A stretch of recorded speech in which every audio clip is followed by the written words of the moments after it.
How many people feel like you have mental fatigue, right? Brain fog. Sit the way you be sitting right now if you're totally engaged with what I was saying. And don't get lazy on this. You sit the way you be sitting, right? Because a lot of you get more energy, you sit up. Because here's what you do. You don't have fatigue, you do fatigue. You don't have brain fog, you do brain fog. And so part of it is when you're slumped over, you collapse the lower third of your lungs, and the lower 1/3 of your lungs absorbs 2/3 of the oxygen. Is oxygen important for your brain? And that's why a lot of people get tired. So this is about peak performance, right? Elite mental performance. And if you want to learn under best conditions, put yourself in the best condition. Because I'm going to teach you skills that you'll have for the rest of your life.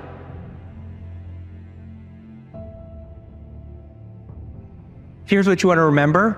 If you want to win the day, you have to win the first hour.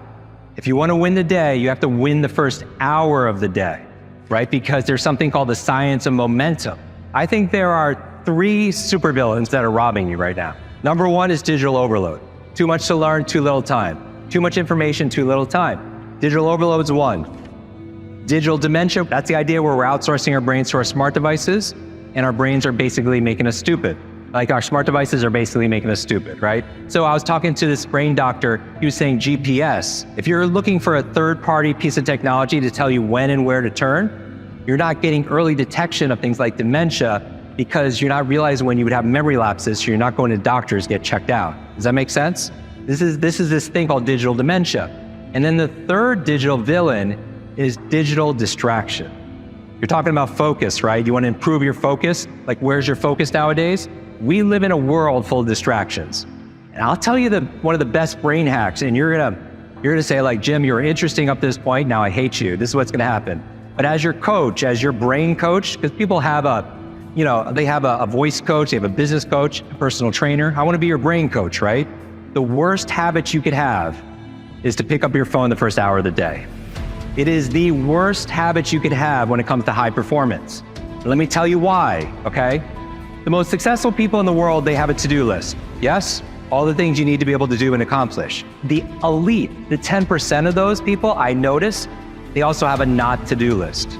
It's even more important. Even that list sometimes is even bigger than their to-do list, right? Because they are very clear of things they will not do because it wastes energy, it wastes focus. You know one of the things on that list?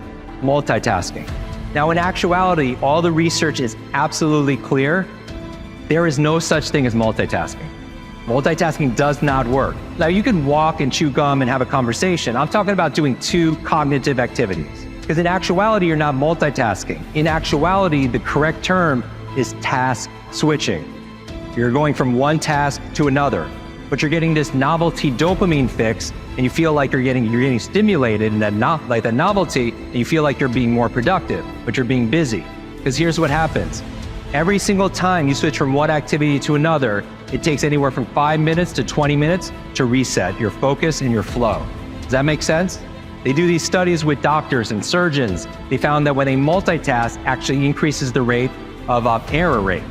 So they're making more mistakes. So not only are you wasting time, but you're making more errors also on top of it. So multitasking is on that not to-do list. But the other thing on that list, when you put this on the list, you'll see big changes, I promise you, is not pick up your phone the first hour of the day. Now, I'll tell you why. Is because we are rewiring our brains to be distracted. I'll tell you the 2 things that we're rewiring our brains when you pick up the phone first thing in the morning. You're training your brain to be distracted. Now think about it, opening up Instagram 150 times a day, right? And if you're not doing it 150 times a day, somebody's doing it a lot more, right? Which is really scary, but that's addictive, right? Because every time you see a like, a share, a comment, you get this dopamine rush, and that runs along the pathways of your motivation and your learning. So you're literally learning to be motivated by being triggered like that. So if that's the first thing you're picking up in the morning, shares, comments, likes, cat videos, or whatever it is, then your attention is being pulled everywhere and you're training your brain to be distracted and you wonder why you can't concentrate. You see this on Facebook all the time that our attention span is less than a goldfish right now. That's what they're saying. Goldfish is 9 seconds and our attention human span is about on average 8 seconds. After 8 seconds, our attention goes somewhere else. So here's the thing, whether that's true or not, we get the idea of where things are going. don't pick up your phone because it's training you to be distracted. I'll tell you the second thing it's training you to do, it's rewiring your brain for, it's training you to be reactive. Right? Not just distracted, it's training you to be reactive. Meaning, when you want to create a business, right, and you have a vision for where things are going, you can't be reacting to everything in the environment. Because what you're doing is, when you wake up first thing in the morning, you cycle through brainwave states. And I'm not going to go through all of them, but basically, right now, everybody here is in beta. That's the awake state. Delta is when you're asleep. In between are two critical states. One is called theta, and one is called alpha. Theta is the state of creativity. So when Einstein was doing all these thought experiments, he would flow in and out of the state right above sleep. Right? He would actually be in his rocking chair at Princeton holding a rock in his hand, and he would do these thought experiments, visualizing himself on a beam of light. And luckily he has the left brain, science and be able to math and formulas to be able to turn it into something.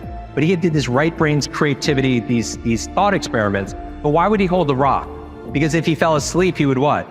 He would drop it and wake up because he didn't want to go to delta. Does that make sense? So he wanted to stay in theta. So theta is the state of creativity. You know what puts you in theta? Showers. When you take a shower, how many people when you're taking a shower, you come up with all these ideas in your mind, right? You get inspired, you come up with it. It's always when you can't write stuff down, right? Come up with all these ideas, and that's when you're brilliant, right? So here's the thing, like showers put you in a theta state, but that alpha state between theta and beta is the state they call relaxed awareness. Relaxed awareness. This is the state where you just absorb information. It's a hypnotic state that you're in when you meditate. This is the state that you're in of high performance a lot when you get into this zone. For example, have you ever been talking to somebody who's watching television and they're in a trance? They're watching sports or they're watching whatever their favorite show is, and they honestly don't hear you. Like they're in hypnosis, right? That's an alpha state. TV puts you into alpha state. It's where your conscious mind is set aside and you just absorb information unfiltered. Right? So we train people on how to learn languages, how to learn school material by training them to get into an alpha state. This relaxed state of awareness where you just start absorbing information like languages or foreign like facts and figures and all that kind of information.